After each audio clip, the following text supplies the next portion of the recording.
Hello, Supermoms. My name is Vera Stepina, and I'm hosting the Supermom Summit.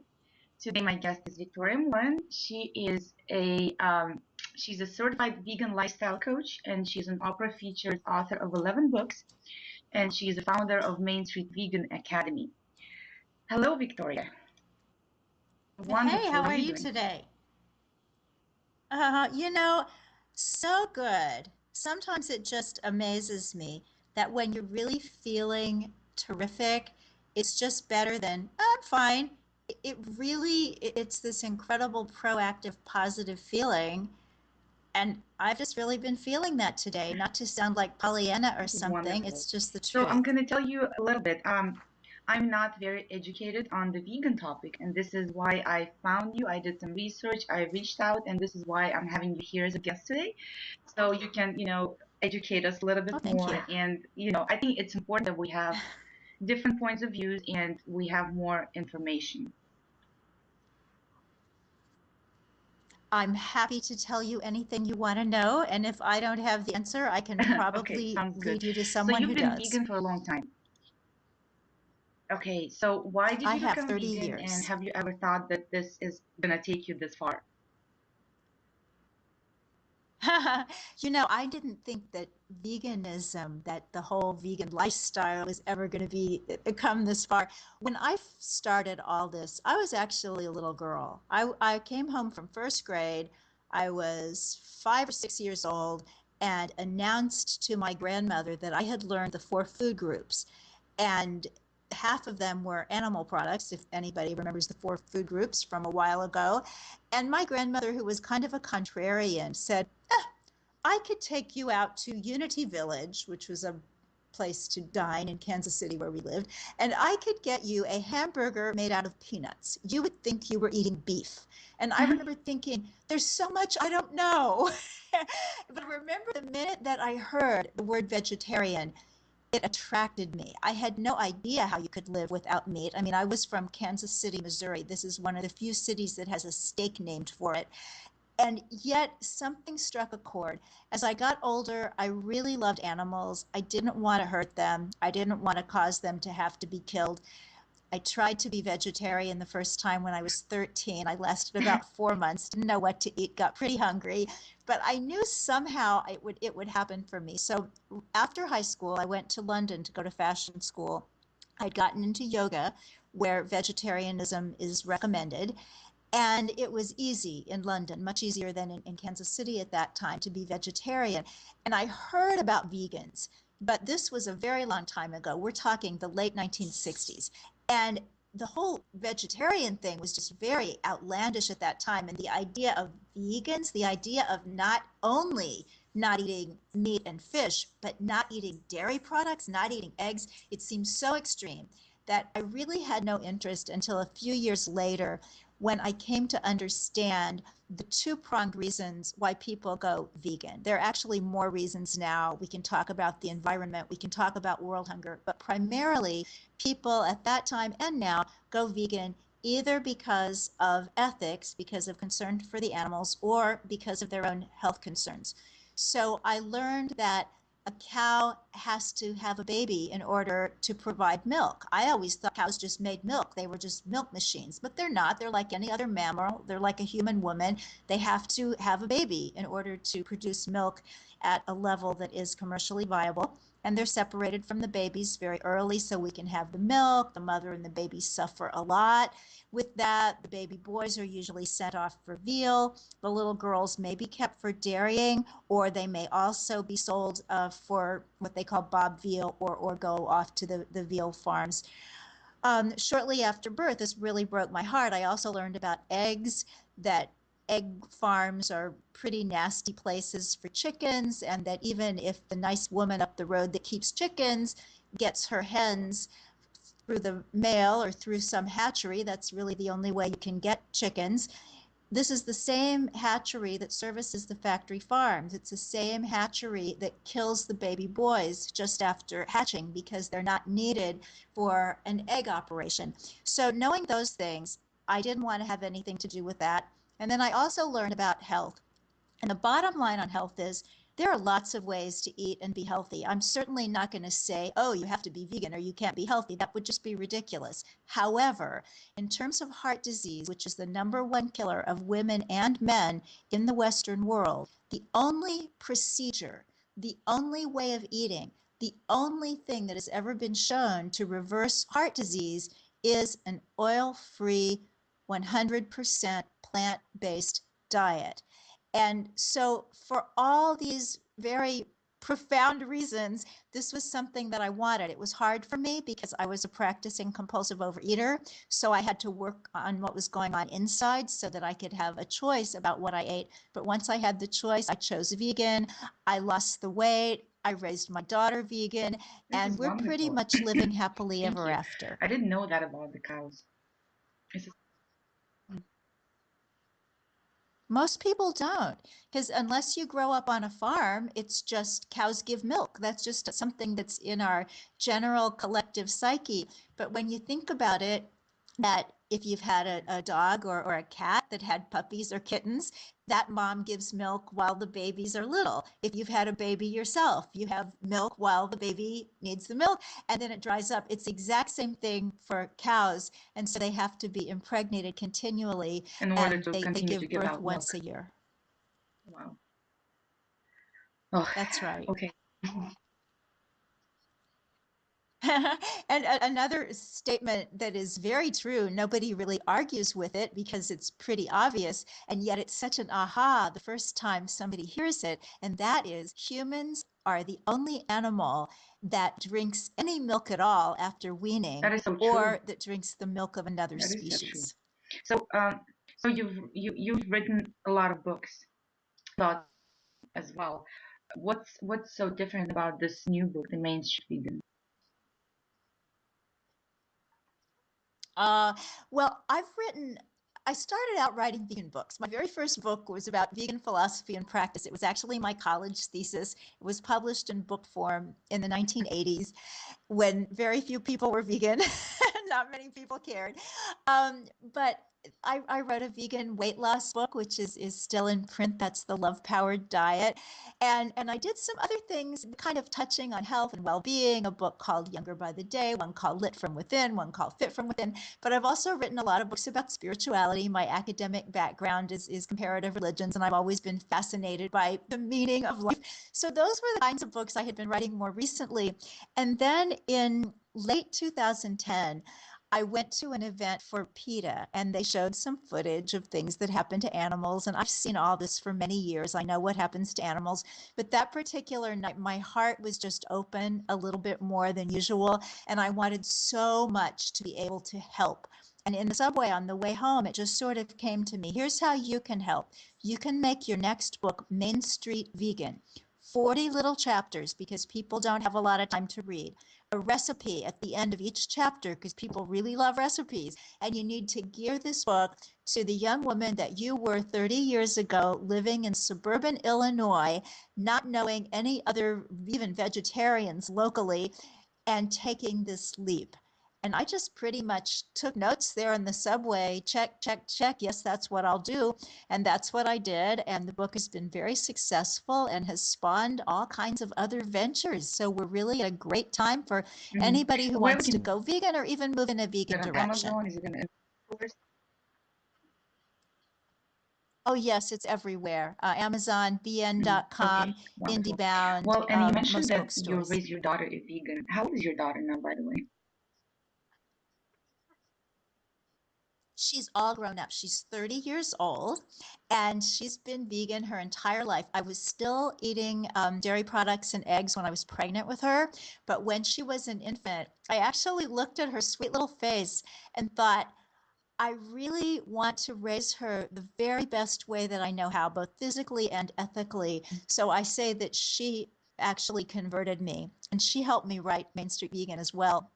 So she is, as I say, now 30. She's married. Her husband is a vegetarian. And I say this because sometimes people have the idea that vegans are so stodgy that we just can't let other people be who they are. but we can. I mean, we know not everybody wants to be vegan. Maybe someday he'll be vegan. I don't know. I was married to my husband for 12 years before he went vegan. He went vegetarian early on, but they live in Manhattan and actually have a yard, which very few people in Manhattan have.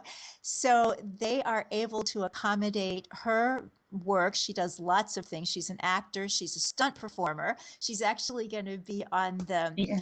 the show Gotham, which is a Batman show. She's stunt doubling for Batman as a young boy. So that's pretty cool. So she's really fit to be able to do all these stunts and fly through the air and do the things that she does. She's also a New York State licensed wildlife rehabilitator, and she and two of her colleagues have recently established Urban Utopia Wildlife Rehabilitation, which will be the first wildlife rehab center for mammals in any of the 5 boroughs of New York City. So it's funny, I think sometimes, what do vegan kids do when they grow up? Well, they do amazing things. And she's not the only one that I've noticed out there in the world being amazing. In fact, she and her husband are leaving for Indonesia on Friday. They want to see the Komodo dragons and do some scuba diving, and then they'll go to Borneo and see the orangutans, who are sadly becoming more Uh, and more so endangered by the as you day. said, what I was going to say, is it hard? For some people, I think it's really important to have a balanced diet, right? So to have a needed amount of protein and fats and carbohydrates. Is it harder to do it without including any, let's say, dairy or eggs or meat? How much harder is it to balance it out? You know, I see it a little bit differently. One of my nutritional mentors is Dr. Fred Bishi. He is 84 years old, almost 85, and he has been vegan for 50 years.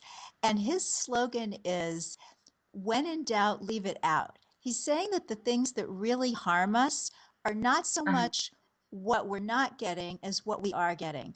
We tend to poison ourselves. We tend to take in so many substances, whether those are exogenous chemicals in the food or things that were fed to the animals, whether it's refined sugar, excess salt, too much saturated fat, trans fats, where even a little bit is too much. That's the stuff that really gives people the kinds of diseases that people in the Western world tend to get. You very, very rarely run into anybody in this country who is suffering from an outright deficiency. So when you say that we need, protein and carbohydrate and fat, of course we do. I understand that. But I also like to look at it in more of a holistic way. In fact, there's a wonderful book by Dr. T. Colin Campbell and Dr. Howard Jacobson. Dr. Campbell was responsible for the China study, which was this huge nutritional study that the New York Times called the Grand Prix of Epidemiology. He studied thousands and thousands of people in China over 17 years, did not go into this study expecting to tell people to eat a plant-based diet, but he came out of the study with that recommendation.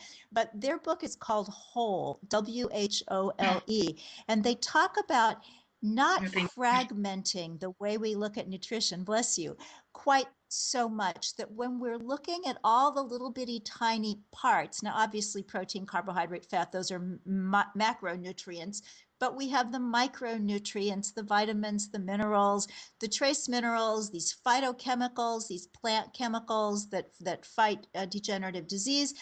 And we don't even know what all that stuff is. So I think less in terms of maybe a Mhm. balanced diet than I think in terms of a whole foods diet. Because if you're looking at the general home economics class way of seeing it, the way I was brought up, a balanced diet meant you had to have some of everything that people eat.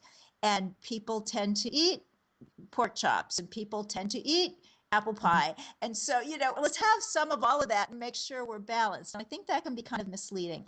So, what I like to think of is that every food that grows up out of the ground has its own completeness, and that works with the body chemistry to give us what we need. So the basic food groups for a plant-based or a vegan diet would be vegetables, particularly greens. Greens are really magical. Fruits, whole grains, legumes, which is beans and dried peas, and nuts and seeds. And when you put those together with a vitamin B12 supplement, the one nutrient that is not reliably found in the plant kingdom is vitamin B12, and vegans do need to supplement that or eat foods that are fortified with that. So all of the non-dairy milks, most of the brands of nutritional yeast, lots of breakfast cereals are supplemented with vitamin B12, but vegans really need to be sure that they get that. Now, interestingly enough, according to the Academy of Medicine of the National Institutes of Health, anybody over 50 on any kind of diet needs to be supplementing vitamin B12. So it's not just vegans. But other than that, you want to just have enough calories. And when you have enough calories, you'll get enough of all this other stuff as long as you're eating whole foods. Protein, for example, always comes up for vegans because so many people think that either protein only comes in animal foods or that the kind of protein in animal foods is somehow superior. And these were old ideas that were believed for a long time, but it's simply not the case. And it's always interesting to me to think that the animals that we eat are all vegetarian animals, and all this protein that they have in their bodies, they got from eating grass and grains, and we could get it the same way. So if you eat enough calories from whole foods, you will not be protein deficient. And some people say, well, how about all the amino acids? Do you get all the amino acids? Yes, you do. It is possible if you're eating a very heavily grain-based diet and you're not having beans or peas or quinoa or pistachios. These are all foods that have a lot of lysine. You could theoretically get a little bit short on lysine. I don't know anybody who's a vegan who never eats any of those foods, but you do want to have something in the legume family every day for lysine. And other than that, there's really nothing to worry about protein-wise. In fact, the Academy of Nutrition and Dietetics, which used to be called the American Dietetic Association, has a position paper on vegetarian diets in which they state that a well-planned vegetarian diet, including a pure vegetarian or vegan diet, is fully adequate for every stage of the life cycle, including pregnancy, nursing, So what about, growth, so you said about the adolescence, protein. What adulthood, about something like athleticism, calcium and or old iron? age. Because iron and calcium are really important for us, especially women. Is, would you supplement that or you get it enough? Sure. Um, I would not supplement either one of those myself. Now, I am not a physician. I am not a registered dietitian. I am giving you my opinions as someone who has studied this a lot for many years, and I am a certified holistic health counselor. But if you really want chapter and verse, you would want to go to a licensed professional. But certainly in my experience, I can share with you that you could be short on calcium if you were not using the non-dairy milks, which are all fortified to have as much calcium as cow's milk or even 50% more. And most people who are vegan tend to drink or use on cereal or put in their lattes or cook with soy milk, almond milk, coconut milk, flax milk, all these various kinds of milks that are so readily available now, and they are universally supplemented with calcium. If you're not going to be drinking the non-dairy milk, greens, dark leafy greens are a fabulous source of calcium, and that is in fact where the cow gets her calcium, which is why cow's milk has so much calcium. So we can get it that way too. You just need to get a lot of it. And when I talk about eating big salads, I mean seriously big salads. I get my salad bowls at a restaurant supply house. I really eat big salads. And when you're eating this way every day, big salads, steamed greens, sauteed greens, then you can get plenty of calcium that way. There's also calcium in broccoli. There's calcium in sesame seeds and tahini. There's calcium in almonds and almond butter. But the two really great sources for vegans are the non-dairy milks and the dark leafy greens. Then you talked about iron. Now, it's very interesting. It is true that the heme iron, heme means blood, that comes from meat is more readily absorbed than non-heme iron, excuse me, which is the iron in plants. And this is actually a really good thing for two very large groups of people. One would be men, and the other would be postmenopausal women. because in both those cases, there is much more problem with too much iron than not enough. This is why they don't put iron in the men's multivitamins or the senior multivitamins.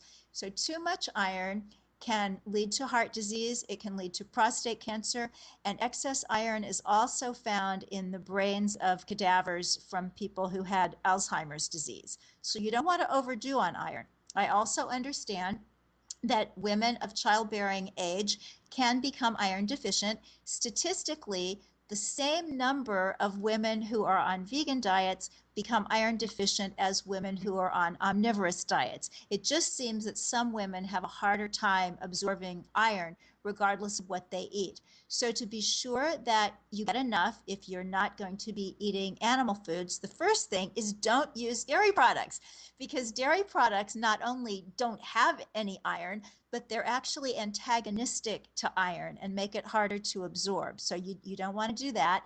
Then you want to eat your iron-rich foods, which in the vegan world would be things like dried fruits, leafy greens, grains and beans, along with a vitamin C-rich food.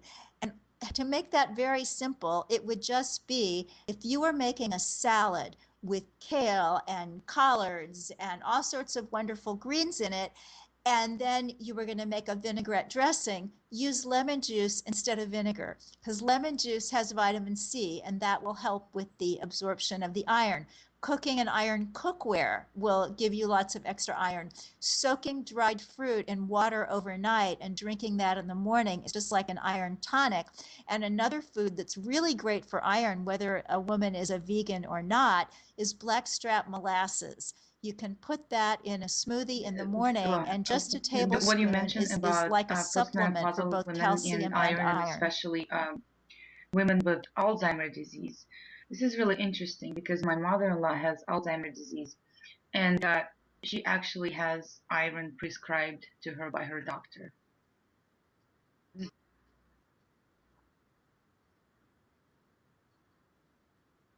She does. That's really interesting. There's a fascinating book about preserving mental function, both in terms of warding off Alzheimer's disease and just the general cognitive decline that often comes with age. It's called Power Foods for Your Brain by Dr. Neil Barnard, Barnard. And in it, he talks about the metals that are found in the brains of people who've had Alzheimer's. We